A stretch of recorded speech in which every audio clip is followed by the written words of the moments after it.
was a Saturday morning. I was awakened with this energy running up my body. It was really intense, fiery, scary, kind of called out and said, "Oh my God, what's happening to me?" And I heard a voice, and the voice said, "You are giving birth to yourself. Just breathe."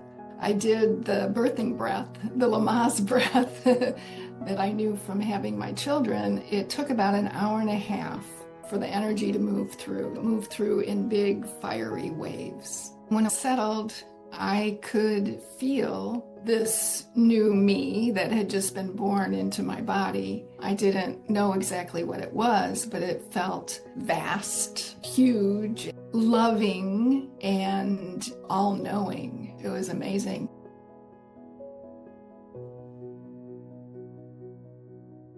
Joining me today is Suzanna Kennedy, creator of the Pathway to Paradise Accelerator and Reality Crafting 5.0 consciousness technology. For over 2 decades, Susanna has been guiding individuals and leaders through profound transformation, helping them clear subconscious imprints and embody sovereign consciousness.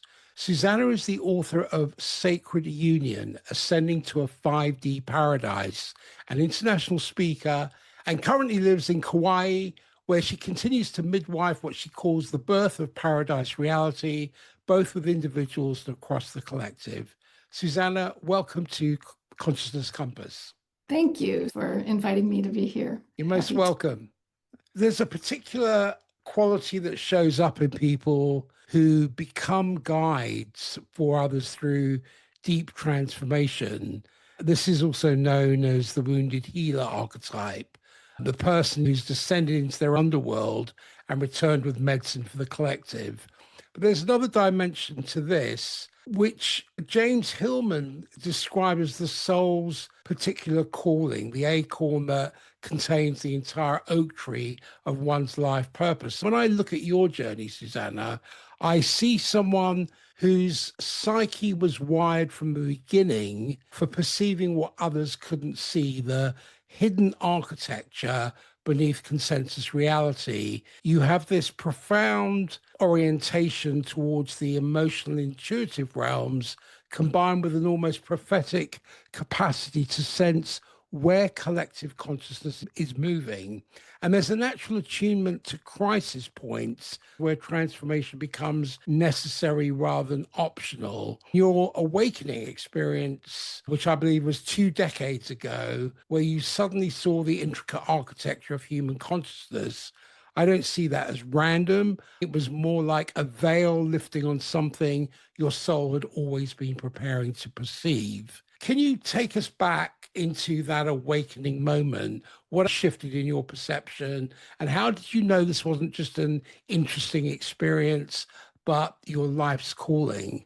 Previous to that, I had been asking, what is my soul purpose? I was working in the corporate world, creating instruction. I was in Detroit working with the auto companies, creating training and performance solutions. I don't think I'm here to teach guys how to sell cars in a car dealership. So what am I really here for? The answer to that question came in a moment. It was a Saturday morning. I was awakened with this energy running up my body. It was really intense, fiery, scary, kind of called out and said, "Oh my God, what's happening to me?" And I heard a voice, and the voice said, "You are giving birth to yourself. Just breathe." So I did the birthing breath, the Lamaze breath that I knew from having my children. It took about an hour and a half for the energy to move through in big fiery waves. When it settled, I could feel this new me that had just been born into my body. I didn't know exactly what it was, but it felt vast, huge, loving, and all-knowing. It was amazing. At the same time, I was seeing what looked to me like a computer network in my energy field. And I sensed that was who I thought I was. It was like my ego, it was my personality, it was a collection of beliefs that I had about myself, about who I am. And I could tell that they were very limiting. It was a false identity. So the first moment is I have to figure out how to get rid of that Mm. that computer program because it's going to limit me to do what I came here to do, which I didn't exactly know what that was at that moment, but I could feel that the purpose was there, that my question had been answered. It still needed to unfold and reveal itself. But I felt that strong sense of mission. I am here for a purpose. Let's figure out what it is and get going. But first, I need to clear out the old programming. That was my first mission, figuring out how to do that. Was your character around that time quite expressive and mental and fiery?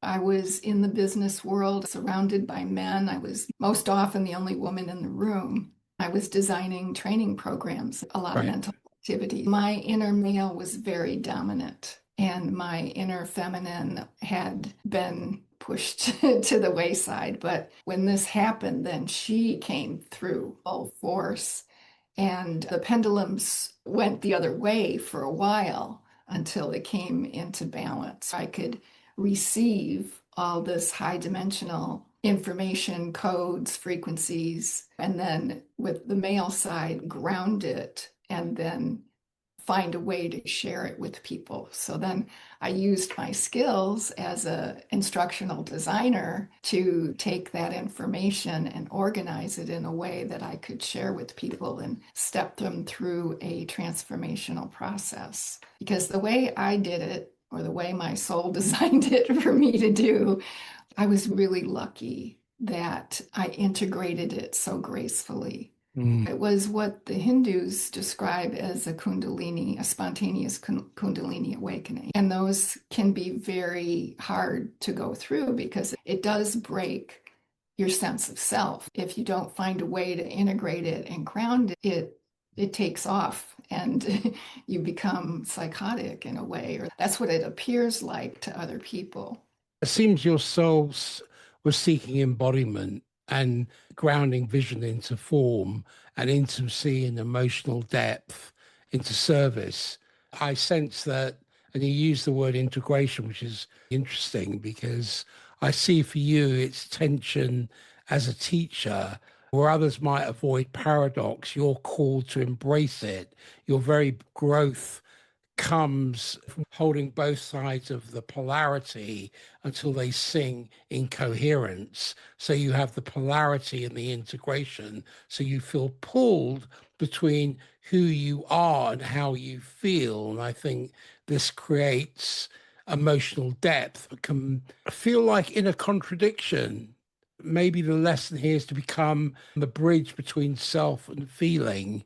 Yeah, it's a good way to describe it. And when I was really receiving a lot of higher dimensional light codes, the way that I would integrate it was through art. And so this piece behind me is one of my art pieces. It always started out as a figure eight. And that became my sign for there's this and there's that, and going to bring them together and integrate it. The frequency of compassion is what I learned to use to Mm. do that. It's also sense there's a dynamic here where there may be swings in how you relate to yourself and to others, where it may trigger swings between pleasing and asserting. The lesson is to find balance where love does not collapse will and will does not collapse love. I sense you carry both the dream and the discipline, grounding vision into reality and turning that possibility into structure.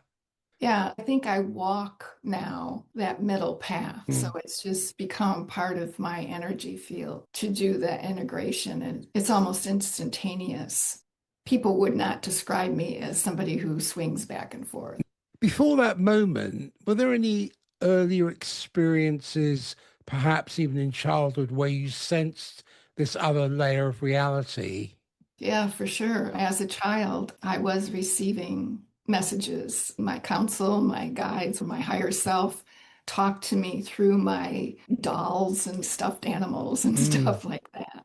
So, yeah, there was that. But it got shut down when I was about mm, 6 because of the fear it triggered in my mother. mm. And so to stay safe, not that she would ever hurt me, but to help her feel safe, it got shut down. And then it opened up again when I was 13 for a while.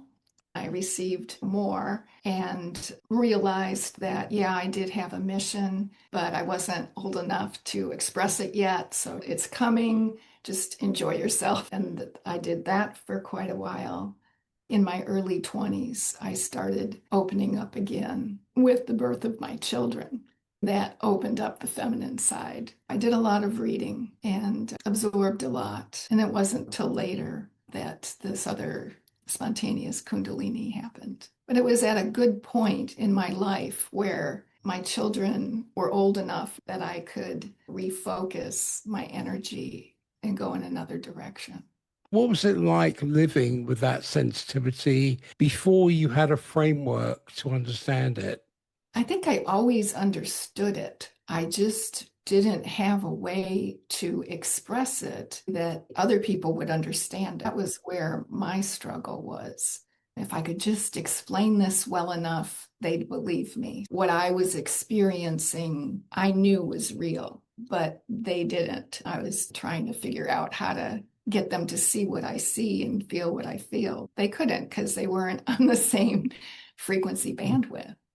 It seems like what began with what feels like a wound or a crisis, something that fractures a comfortable relationship with consensus reality. And the psyche destined for depth work often experiences early isolation or a sense of not quite fitting into the ordinary world's explanations. This is the classic initiatory pattern that I see across wisdom traditions. The shamanic calling often begins with illness or a psychological crisis. It's what the Greeks call nostos, which is the necessary wounding that creates the opening for descent and return. But here's what's crucial. Not everyone who experiences crisis becomes a guide. What distinguishes the wounded healer is the willingness to stay conscious through the descent, to metabolize it, to alchemize it into understanding. Yeah, that's definitely what I call integration. So it is alchemizing. I can't recall any time where I even hesitated to just jump right in and Mm. take it head on. It didn't feel like an option to hide from it. You described a little bit about the profound awakening that revealed the architecture of consciousness, but awakening is only the beginning. The real work is integration and learning to hold the opposites within. One of the most sophisticated concepts, especially in depth psychology, is the sacred marriage of opposites within the psyche. Most people live in a state of inner civil war, the rational self fighting the emotional self, the masculine principle dominating or suppressing the feminine, the acceptable persona at war with the shadow, and so on. What fascinates me about your work, Susanna, is the emphasis on paradise, not as some external destination, but an inner state of integration. I sense you're describing something that aligns with what alchemists were really pointing to, not turning lead into gold literally, but the transformation of base consciousness into illuminated awareness. So I see you have this capacity for holding paradox, navigating between the visible worlds and the invisible worlds, between structure and dissolution. And the paradise I sense from reading your description sounds less like perpetual bliss, but more like what Zen masters called muga, a state where the false self has dissolved and what remains is simply presence, responsive and alive. So when you talk about paradise reality, and give us the background on paradise as well, what are the actual psychological markers that tell someone they're living from this integrated state versus just having peak experiences or spiritual bypassing? Yeah, you're right. It's a state of being in that integrated place, the balance. When I work with people, the first thing that we work with is the healing of the inner male and the inner female and the inner child, and bringing them into sacred union, and then living from that and embodying that. Paradise to me is not only a state of consciousness. I believe it's a physical reality that we have the option to enter. I've been living in my paradise for 25 years now. It's embodying the soul. That would be what people are referring to now as the fifth dimension. So that's embodied soul, living from allowing your soul to express itself through your body. That opens up the perception and the experience of a physical paradise. So whatever that is for you. And yet at this particular time in the world and how things are changing and the frequencies coming through and raising the vibration of the planet, Gaia is ascending. She's restoring herself as the original paradise reality. She was created in a fifth or higher dimensional framework physically. And there's been a third dimensional overlay on that, on the grid work in the planet and in our psyches. What we're going through now is that clearing. Most people are in the fourth dimension because they're understanding they're not all who they thought they are. They're more. They know they're their own worst enemies because they're starting to understand the patterns, the thought patterns, and the limiting beliefs. We're also seeing it in the outside world where there's all of these disclosures and there's the breaking apart of all the third dimensional institutions and structures. We're in that breaking apart phase right now. The new energy is already arising through that, the whole phoenix rising kind of thing. So in order to experience the physical manifestation of paradise on earth, you have to first have it within yourself. So that's what I see as the journey of moving through these levels of consciousness and anchoring your soul in your body. Beyond that, there's connecting with your oversoul, which is another bandwidth of consciousness and all those dimensions in between where aspects of you are experiencing creation, having their own missions, having their own evolution, talents and God and wisdom and knowledge can access in this body and express in your soul mission. A lot of people come to me because they sense the same thing that I did, that there's a reason that I'm here and I want to know what it is. And I know that in order to do it, I need to clear out. It's just like me coming to me again and again through my clients. I'm happy to take them through that in a more gentle, guided, graceful, and supported way than the way that I went through it, because that spontaneous Kundalini awakening is not something I would wish on anybody. How do you work with people who have a concept of paradise, but it's really a defense against feeling their pain? Those who want transcendence, but haven't done the descent work. What I've noticed, many people in the spiritual community have wounds they haven't addressed, and then they build an identity on top of that. That can present itself in many different ways. So I was curious about how you would work with people who have that concept of paradise, but it's a defense against feeling their pain. And they want transcendence, but they haven't done the descent work. They have to be willing to do it. There's no option. I can't work with somebody who's not willing to do that. So when they come to me, they have to be in that state of readiness. And I make sure when I interview people that they're ready to do the inner work. The way that I've been given to take people through this transition is with a foundation of grace. I don't know anybody else's process, but I know that it's grace and compassion, and it's supported, and you're loved and you're held. I do it in a way they're one step at a time so they can let go, receive, fill up what they let go, fill that void, integrate it, and then ready for the next step. It's an important discernment you're articulating. The psychologist John Welwood coined the term spiritual bypassing to describe this tendency where they're using spiritual concepts to avoid deeper inner work or psychological work, to leap over the shadow rather than integrating it. I sense what you're also talking about is the self, is not the ego's inflation or the persona's performance, but that deeper center where all the opposites are held. Jung called it the unus mundus, which is the unified world where spirit and matter, unconscious masculine and feminine, are not at war, but they're in a dynamic relationship. If I'm understanding correctly, the pathway to paradise process is essentially a scaffolding for this integration work.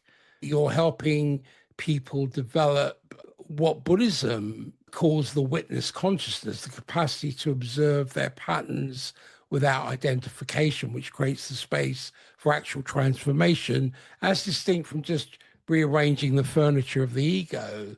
This is the difference between first order change and second order change in systems theory. First order change is doing more of the same, but differently. But second order change is a fundamental shift in the system itself. It seems to me you're facilitating an infrastructure that enables second order transformation or a complete recalibration of the operating system.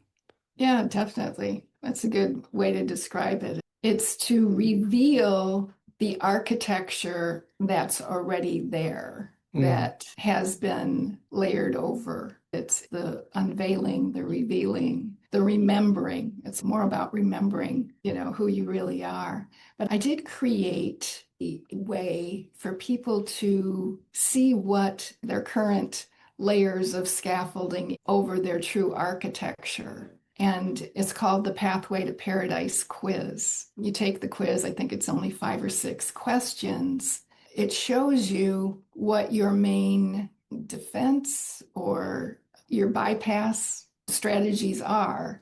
Underneath that, what is waiting for you when you let go of that based on your true architecture. Then offers steps, then an invitation to go through that deeper transformation. So that's the Pathway to Paradise quiz, which is a free gift that I'd like to offer.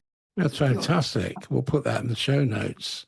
It sounds to me it allows them, with your assistance, to help people shed distortion, to reveal what was already there. It acts as a mirror. And it shows you both levels. It shows you what is the true architecture underneath and what is layered over it. The inner paradise you described doesn't exist in a vacuum. You mentioned we are living in a time of unmarshaled and collective turbulence. The question is, how do we maintain this integrated consciousness when the world around us feels like it's fracturing and fragmenting? That's what becomes the spiritual practice, staying grounded, staying present in your body and discerning what is for you and what isn't for you. Lately, I've been teaching people how to spot what we're calling mimic codes, words, phrases, narratives that sound true, but really aren't.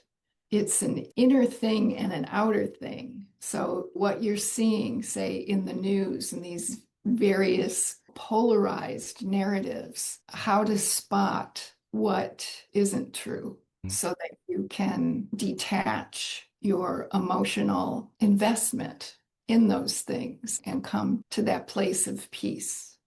It's interesting now how just like the subconscious and that identity was created, and to me, it looked like a computer network. There's programming out there too So you can learn to spot it so you know when you're being manipulated. You get really good at it. It doesn't have a charge. You can see it and you're like, oh yeah, I know what that is. You don't engage with it. You don't worry about it. You don't want to debate it. You just want to, here I am. This is my life. What's coming into my sphere is my reality. What do I choose? What kind of reality do I want to create? It's really good for people to make a statement like that, almost like their own manifesto. I want to live in a reality where love rules. I want to live in a reality where everybody is loved and cared for and respected and honored. I want to live in a reality where everybody has everything that they need to live a happy, safe life. That's what the fifth dimensional and higher is, the unity consciousness. Define that for yourself. What does that feel like to live in that? It's a really good exercise to get clear about what that is and anchor it in. All this other stuff, you can measure against it. Does this narrative align with what I want? No? Okay. What does it feel like when I listen to this news or this news source? What does it do to my body? Do I have hope? Do I feel expansive or do I have fear? Do I have anger? Do I have disgust? Is that how I want to feel? Is that the kind of reality I want to live in? No, it's not. So goodbye. It's important to have awareness and sensitivity, which seems to be drummed out of us from a very early age. You mentioned this timeline because we are living in this time of collective turbulence. I think you call it timeline bifurcation. From a psychological perspective, I find this fascinating because it mirrors what happens in individual development during liminal periods, those threshold moments when old structures are breaking down, but the new ones haven't yet solidified. There was an anthropologist called Victor Turner who studied these liminal states in ritual contexts and the space between what was and what will be, where all the usual social structures and identities dissolved. It's both terrifying and full of potential. Jung also noticed these patterns in the collective, what he called the collective unconscious, these great archetypal forces that move through cultures and historical periods. What I find compelling about your framework, Susanna, is you're not talking about these collective shifts as something happening to us, but as something we're participating in, creating through our consciousness. There's a philosophical question embedded here about free will and determinism. Are we choosing our timeline, or are we being chosen by forces larger than individual consciousness? Yeah, that's a great question. And that goes to what I was saying. Yes, you choose it by what you give your attention to and what you engage with. The bifurcation of the timelines is happening, it's a real thing. And other words that people have used are two earth split, new earth, those kind of phrases, because we have become so polarized. And I believe it's been deliberate polarization through the media and other forces. People saying, my sister lives in a totally different reality than me. Why doesn't she see what I see? Why doesn't she believe what I believe? There's a window of time where the soul is choosing which timeline because they are splitting. And there'll come a point where we won't be able to see the other timeline at all, the people who have chosen the other timeline. So we're in that now. And what's happened recently in the news, it woke a lot of people up to understanding that, hey, things are not what they've seemed to be. I don't think I can trust the news anymore. I don't know that I can trust what's being put out there. Like you said, the scaffolding, that liminal period. Okay, I get that that's not reality or that's not true or that's not what I want. But what else? That is what I was saying. Go back to what kind of reality do you want to live in? Because it's splitting. And we're calling it the organic paradise timeline and the synthetic paradise timeline. The way to tell the difference is on the organic timeline. Of course, you feel a lot better. There's more love, there's more unity, there's more compassion, and you're looking for natural ways to live, organic. And then the synthetic paradise timeline, where it's being presented to us as a paradise, but it's all more surveillance, more control. We're going to keep peace by monitoring everybody and getting them back in line, more technological convenience, that you give up more of your sovereignty, more of your privacy for the sake of convenience. We've been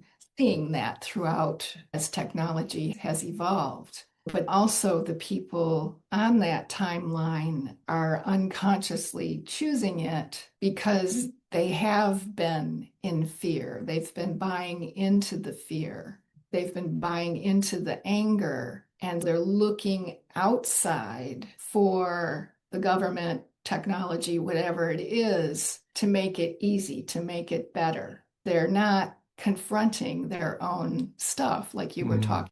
It's a bypass. Maybe it's a technological bypass, but the people on the organic timeline are waking up and they're starting to take more personal responsibility, understanding that it's their consciousness that creates.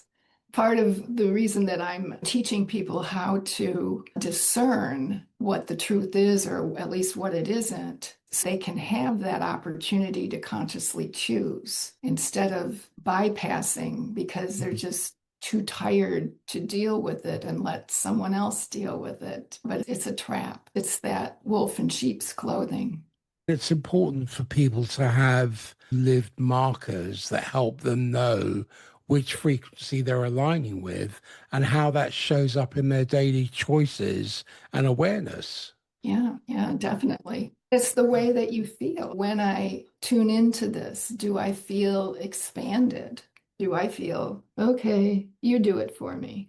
When we spoke on the meet and greet, the analogy I use is the mechanic and the gardener, where there's this fix it mentality. And granted, you need mechanics, but you also have to learn to become your own gardener to cultivate the soil for your human skills to take root. No one's going to fix that for you. You have to do the work of it, get your hands in the soil and do the inner work. Otherwise, you are reliant on the fix it paradigm. Sometimes you need the mechanic to help you retune the tools you need to become a better inner gardener. So it's not an either or, it's a both and. The difference between being able to be facilitated as distinct from being manipulated, because they live on the same line. And it's very easy to blur the boundaries where you think you are being facilitated or you are facilitating, you're manipulating. That can be driven by your subconscious or a lack of awareness. Yeah, being facilitated to be more sovereign. That's what you want to look at, not to give your power away to some spiritual teacher or guru. If you're being facilitated to be more of who you are and express yourself more truly, be more free, then that's the kind of facilitation that you want. There's no shame in reaching out for that kind of help, because we've been programmed and mired in the illusion of separation that keeps telling us that you're just who you are in this body and that's all you are, and you're separate from everybody else. And so take care of yourself. We're inundated with those kind of messages. A hand comes out to help you out of the hole. Why wouldn't you take it? One leads you into blame and avoidance, and the other leads you into truth and responsibility. Which camp do you want to be in? Yeah, we've seen what has happened when we have chosen convenience and over like you said, finding out how to plant your own garden. So it just keeps taking us further and further into reliance on something outside of ourselves. Sovereignty is becoming who you are and being so strong and confident in that you create your reality the way you want it. What do you say to people who feel overwhelmed by the collective chaos, who feel like individual consciousness work is really just rearranging the deck chairs on the Titanic?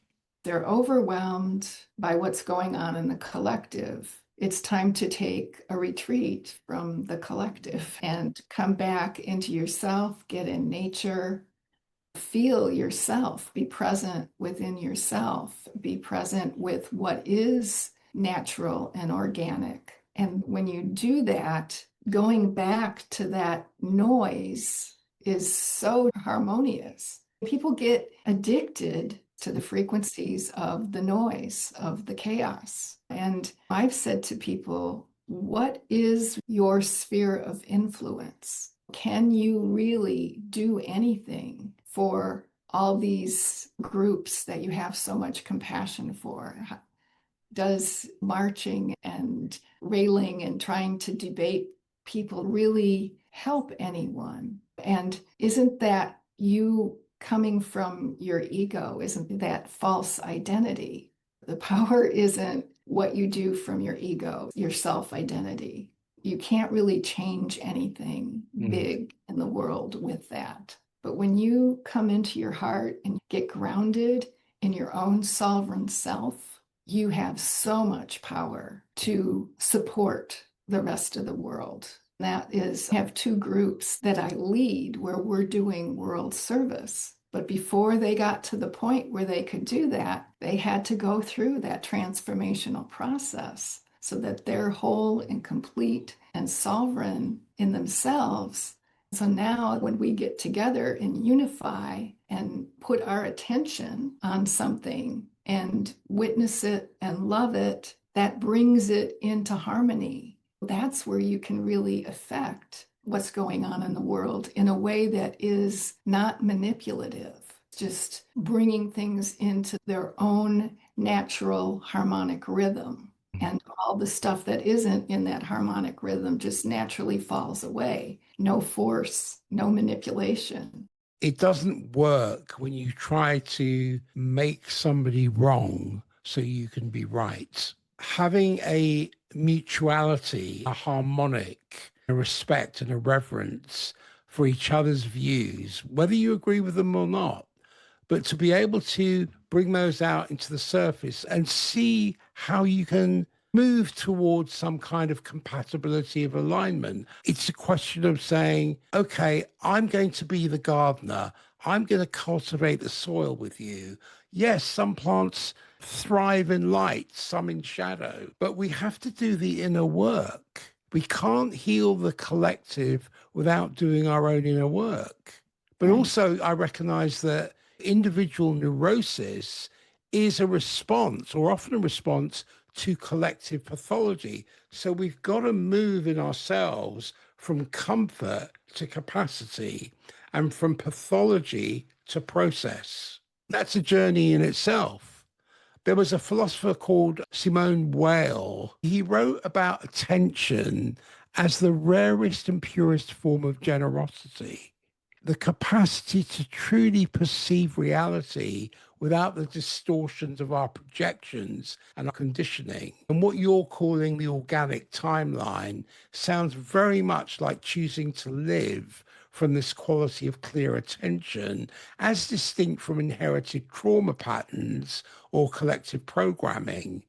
There's also a concept in Gestalt psychology called field theory, which is we're not isolated individuals, but we're nodes in a vast interconnected field. So every shift in individual consciousness ripples through the field. When we choose to clear an imprint to hold a higher frequency, I would suggest we're not just changing ourselves, we're altering the field itself. Rupert Sheldrake talks about morphic resonance. It's the idea that once a certain number of individuals learn something or shift their consciousness, it becomes easier for others to make that same shift. That's so important. That's what's going on with the Mm. people who wake up and say, no, this reality, I can't support it anymore. I don't know what the future holds. Being uncomfortable with the mind doesn't like to not know what's going to happen or predict. It just as you were talking, it's like it's the difference between being in the mind and being in the heart. Your heart knows, and that's where you access your soul. It knows the architecture, that everything is already there, but the mind obscures it. The mind is supposed to serve the heart and the soul. We've been giving the mind the reins and letting it be the master. So that is an imbalance within that needs to integrate and come into unity, sacred union. It's been a long-standing split, especially in Western psychology, between insight and embodiment, as if understanding something intellectually is enough to create transformation. But anyone who's done deep inner work knows that insight without integration only becomes more material for the ego to use in its defense systems. There was a neuroscientist called Antonio Damasio who demonstrated that we don't think our way into new feelings, we feel our way into new thinking. The body holds our history, our trauma, our patterns at a somatic level that talk therapy alone often can't reach. This is why ancient wisdom traditions always included an ecology of practices, meditation, movement, breath work, ceremony, not as supplements to the teaching, but as the teaching itself.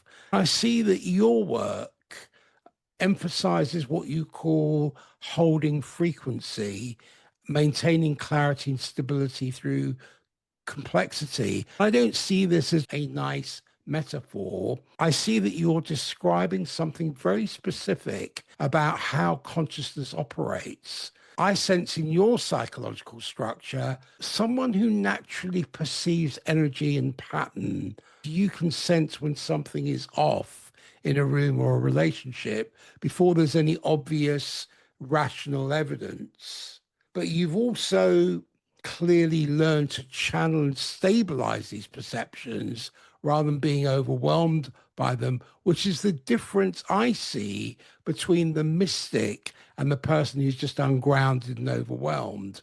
What are the actual practices or tools you teach people for maintaining their frequency when everything around them is chaos? How do you help someone develop that internal gyroscope? I teach the main tool is called the sphere of compassion. You create it through your imagination. It's a hollow, energetic ball, like a holographic, it's hollow to begin with, and it's spinning at the speed of divine compassion, which creates a field of compassion inside. Once you have that, then you take your polarities and put them in there. It could be a negative belief about yourself that you've noticed that has come to your awareness, and all of the experiences that negative belief has created in your life, all the memories, all the emotions that are still stored in your physical body because of those experiences.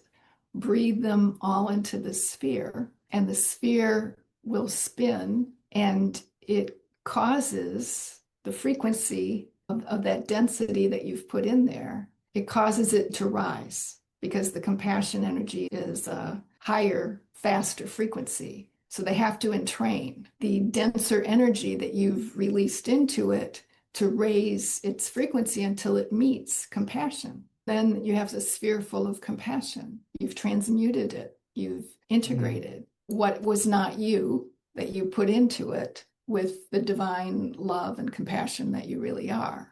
You can do that with thoughts, feelings, patterns, emotions that feel uncomfortable. You can put a relationship in there where you're having difficulty and bring it into harmony. You can take that sphere, expand it, and put it around a house or a room. I've had people use it ahead of time. They're going to their family for Thanksgiving and they put a sphere of compassion over the house where they're going to be gathering ahead of time and let that work and let that energy be one of compassion and then walk in and see how everybody behaves differently in a more loving way. I've seen people use it to divorce court and it's any way that you can think to use it, you can use it. It's the main tool that I use to help people to integrate polarity.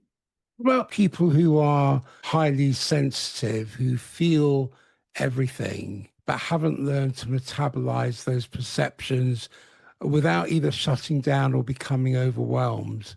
Yeah, that it works for that too. Then I have another tool that I call the triple flame, and I have that in a guided meditation or the quantum peace activation. Mm. Both of them use the triple flame energy of divine love, divine wisdom, and divine creative power. That one guides you to bring it through your whole chakra system and then through your meridian pathways. And it clears all that energy that isn't you. So you can really feel who you are and ground in that because what you just described, the people who feel everything, in my quiz, that's one of the archetypes. It's called the ethereal resonator. That is an archetype of people who are so sensitive and they lose themselves in the frequency. It's about embodying yourself so strongly that your true self radiates out from you instead of energies coming in. This is where your work bridges the mystical and the neurobiological in really important ways. I see what you're describing as frequency management correlates with what neuroscience calls nervous system regulation, which is the capacity to return to baseline after activation, to stay present with intensity without going into the fight, flight, freeze, fix mode. This is a window of tolerance. It's the zone where we can process experience without becoming either hyper aroused or hypo aroused, because trauma narrows that window, but healing expands it. So your practices are essentially giving people a toolkit to expand their window of tolerance so they can hold more complexity, more intensity, more life force without fragmenting.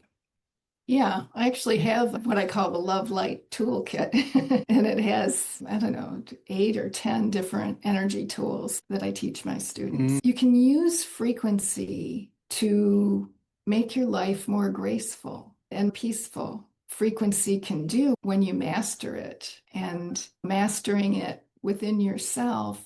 I don't teach people to hold the complexity of the world in them. I teach them to hold themselves, their true Mm. selves, in such strength that it radiates out. And that radiation is what can bring peace into a room, or compassion into a situation, or love into a broken relationship.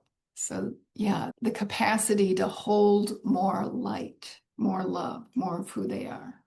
The soul speaks through image, through metaphor, through sensation, not through linear logic. When you talk about frequency, you're using language that the soul understands, even if the rational mind wants a more mechanical explanation.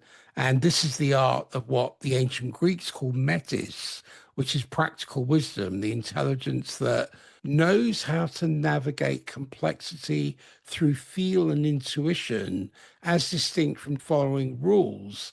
So I sense you're essentially teaching people to develop their metis, their practical wisdom for consciousness navigation. This frequency management isn't a metaphor, it's nervous system regulation. You're expanding their window of tolerance so they can hold more life force without fragmenting.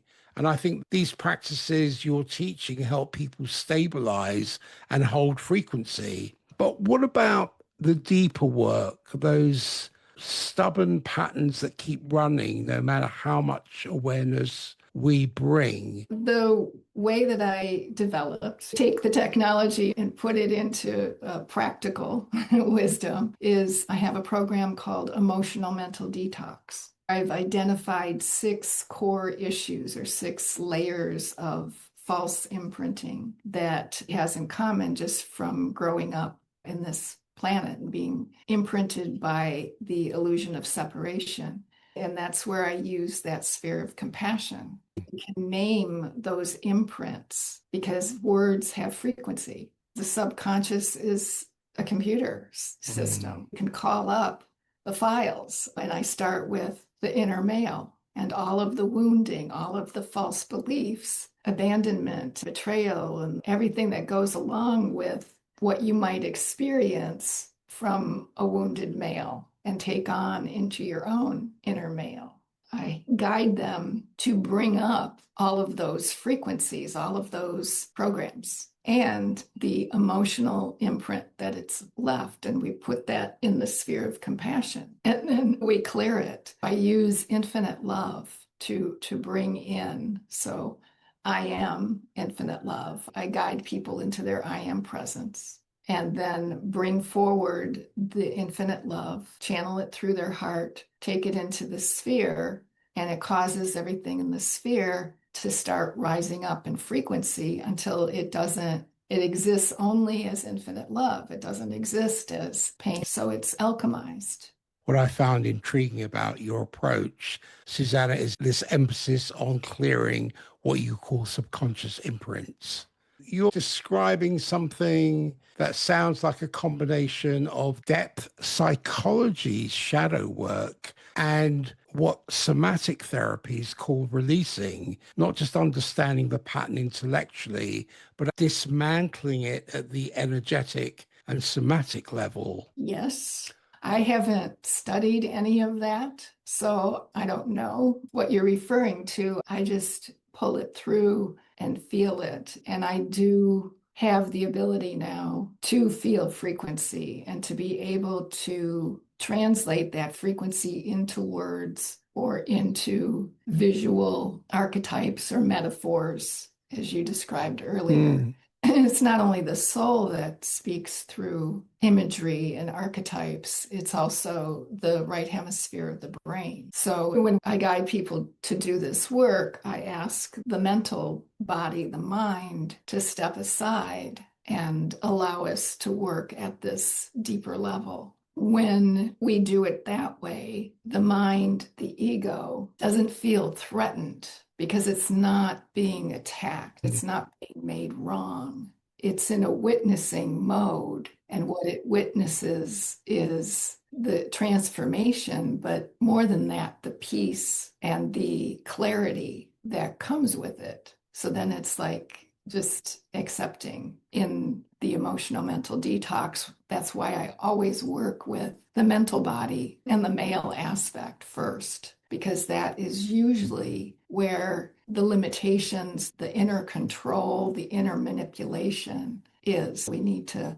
get that part of us calm and willing to work with the rest and willing to let the rest of the consciousness be free. Is there a particular type of imprint that you find is most resistant to clearing? And if so, what does that resistance tell us about the psyche's relationship to its own suffering?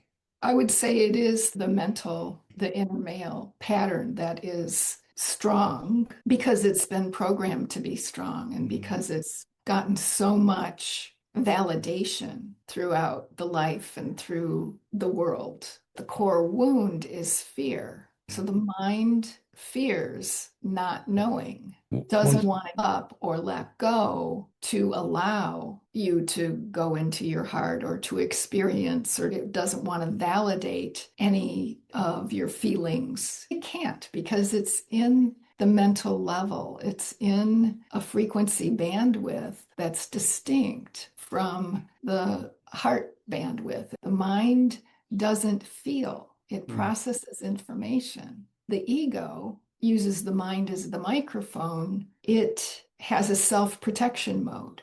We call it the comfort zone, but it's not comfortable. It's comfortable to the mind, it's comfortable to the ego. We got to keep this self identity the same. In the meantime, the heart has been suppressed, the intuition has been suppressed, the soul has been covered over. That's the biggest obstacle. And frankly, that is what stops people from doing this work, because that self identity, that protection defense mechanism embedded in it knows there's transformation. That means change. My job is to keep it the same. If they want to do this, I'm going to talk them out of it, or I'm going to create circumstances where they can't, or I'm not ready. It's too much work. I can't afford it. I don't have enough time. We'll do that later after this happens and that happens. All kinds of stuff. That comfort zone will use strategies to keep you from making that change. So the only way to get around it is to bring somebody back into their heart, where they can feel their heart and their soul, where their soul is saying, it's time to do this work. It's getting to the point where, like you said in the beginning, it's not optional. You need this to survive and to have the courage to listen to that instead of this squawking. and you've written a book called Sacred Union, Ascending to a 5D Paradise. I'm curious about this framework because it suggests something beyond the typical romantic paradigm. Most relationships operate on a completion model. You complete me, I complete you. Together we make one whole person. But I see that as a recipe for codependency and perpetual disappointment. What you seem to be pointing toward is a true union, not two halves making a whole, but two already whole beings choosing to create something that neither could create alone. The sacred union I'm really talking about is the sacred union of you with your own divine Right. self. What does sacred union mean in practical terms? How's it different from the relationships we have with ourselves? You just explained it. It's two people who are already whole coming together. The process to get there is you have to come into sacred union within yourself. Mm. Otherwise, you're going to attract somebody who's going to mirror what you haven't healed yet. We're attracting our mirror all the time through all of our relationships. If you're looking out at your life and the mirror is blurry or it's not what you want to see, then it's easier to clear it within yourself and let the universe bring you what you're mirroring at the next higher level. It's much easier to change yourself than to change the outside world because you really can't change it. Some people will say, I want to move to Hawaii. Yeah, but you're going to bring yourself with you. And wherever you are, there you are. I moved to Hawaii and I'm living in my paradise, but I did the inner work before I got here. And that's what made this possible. I needed a place that mirrored what was going on inside of me. Yeah. As we come to a close, do you have any parting words and where can people connect with your work? My words would be being yourself isn't optional anymore. I think it's required. Whatever you can do to be more whole within yourself and take that inner journey. It's a hero's journey to find out who you are and what you've come here to do. I have created all kinds of support for that. So I'm happy and honored to support people when they're ready to do that. And they can find me at SuzannaKennedy.com.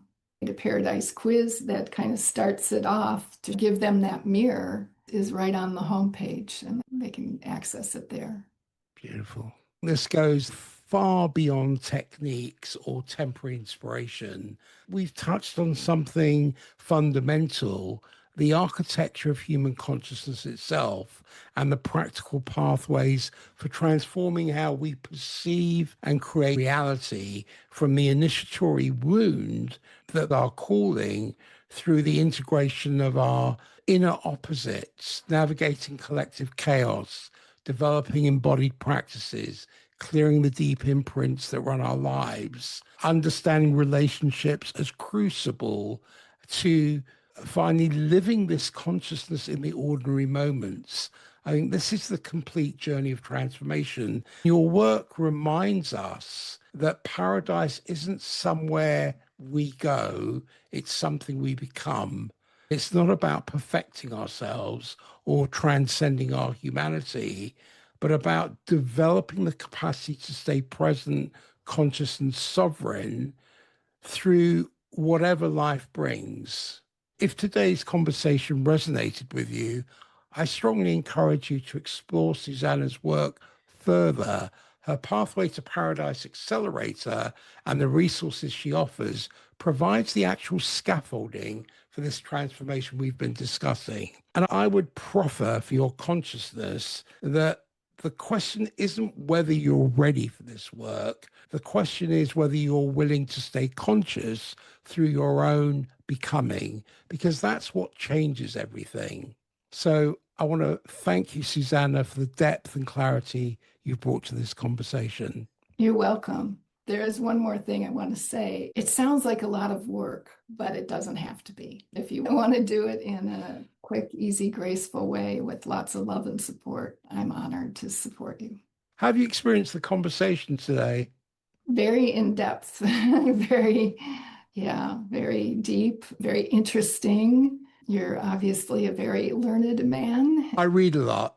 It was interesting to have what has come to me intuitively be backed up by you, by all these works of different philosophers and scientists. So it's validating in a way. You're on track, on time, and in tune with the cyclical wash of what is trying to come through. Thank you for this conversation. It was very inspirational and enlightening. I love the work you're doing. And I think people remember not via story, but via resonance.